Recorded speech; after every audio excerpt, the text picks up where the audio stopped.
தலைவர் அண்ணன், என்னுடைய ஆசான்,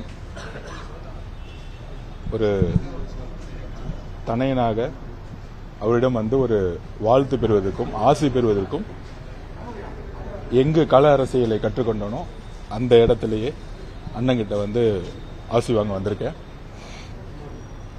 ஒரு கருத்தியலா கொள்கை ரீதியாக பெரியார் அவர்களுடைய கொள்கையிலும் அம்பேத்கர் அவருடைய கொள்கையிலும் கொள்கை ரீதியான பயணத்தில் தலைவர் திருமாவளவன்கிட்ட தான் மிகப்பெரிய கருத்துக்களை உள்வாங்கி கள அரசியலை கற்றுக்கொண்டேன்.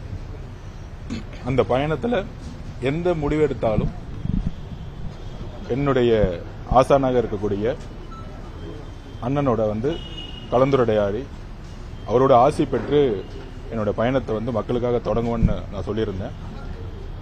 அதோட